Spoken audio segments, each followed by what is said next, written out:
guys, Devin again.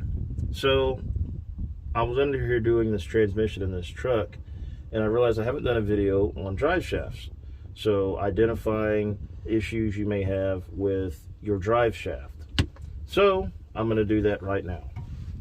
So as you can tell, this is a drive shaft. This is the yoke that goes inside the transmission. These little things right here that move like this is your U-joints. You know, I'm sure most of you know what those are, but there are those out there that don't, so I'm just helping those people out to identify. So these on this vehicle are original, and you know how I can tell they're original? These little, looks like nipple looking things coming out of here, some sort of a plastic fiberglass material. I'm not sure how they do it from the factory. Anyways, in order to get these out, you actually need a torch, because you have to get this like boiling hot, and then that stuff will just come spewing out of there like spaghetti. Looks just like spaghetti. And then you can get them out with, you know, either a hammer or the way I do it with a ball joint press and replace them. And you will notice these ones here actually don't have it from the factory. Who would have thought it, right? They'll see little grease fittings on some of these. So every once in a while, it doesn't hurt to come out there if you have a grease gun and then squirt you some in there when you're maybe doing the maintenance on your front end and you're greasing up everything there.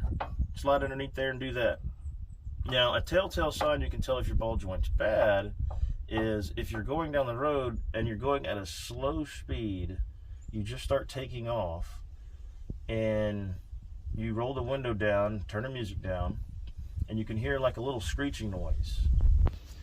That's generally a sign that you have a dry U-joint, that the bearings haven't been greased. And usually if they're making noise, they're probably bad. Okay, I've never seen one that made noise that wasn't. So you need to either get them fixed or fix them yourself. And sometimes when you get underneath there, you can actually once you take it off, and you can move this yourself, and if there's enough play in it, it'll just kind of like, you know, it'll be basically just like this, just flopping around in there. So the other thing you have here is what's called your carrier bearing. And the way these go bad, same thing, the bearings go bad in these as well. And also the rubber goes bad in these. So you want to take and, you know, push on a little bit, turn it, make sure it doesn't make any noise, make sure it's nice and smooth. And as long as it's doing that, you're good to go. Also, while you're underneath there checking your drive shaft, now's a good time to check your rear end back there.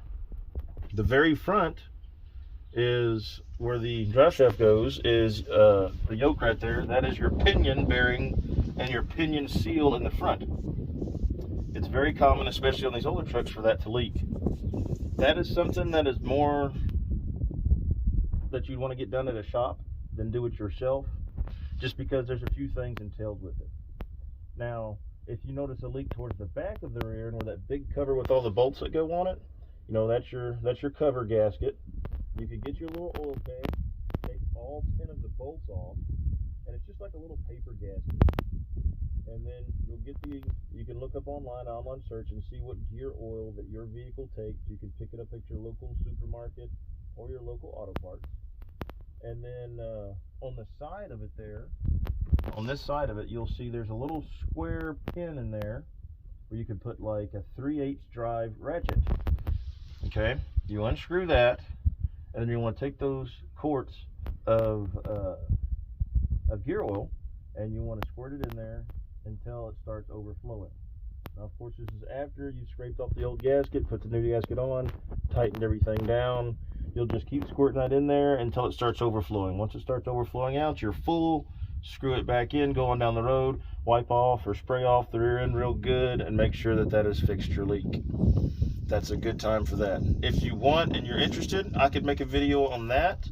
If you are, please send me a message or leave a comment. If you wanted to get a better in-depth video on the whole rear end gear oil change, I can show you that, no big deal. But once again, while you're under here, it's a good time to just check other stuff too while you're here. Stuff that just maybe doesn't look right.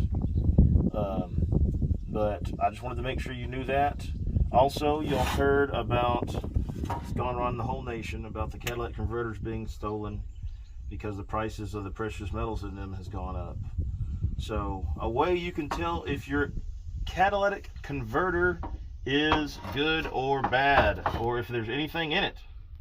So you want to get something hard like a bolt or something like that, and then you want to hit on it. No echo means it's got stuff in it. You're good. If you hit it and it sounds like there's an echo, that means there's nothing in it. Your converter doesn't have anything in it, so obviously it's not working because it's not there for it to do its job. But these, you know, people steal them, cut off here, and it's loud. But yes, it does not hurt to check those with a rock or, you know, a bolt. Something out there, and it never hurts to check those too. Obviously, these things here, your O2 sensors, you've got your upstream and you have your downstream O2 sensors. So yeah, I just wanted to give you a go around on this a little bit. And I hope this helps you out. I hope this helps you identify some things, maybe listen for some things on your vehicle, and hopefully, you know, y'all's is good. You don't have to do this, but hopefully this will take and, you know, keep you from, you know, going to a shop and them saying you do have something wrong when you really don't. So, as always, guys, I appreciate all of your support. I appreciate you taking the time to watch the videos, and I sincerely hope that this does help somebody or many people. And once again, if y'all want specific videos or you have specific questions, I look at all my messages and I do read all my comments. So if there's any questions at all, please just send them my way. So I appreciate y'all again. Y'all have a great day.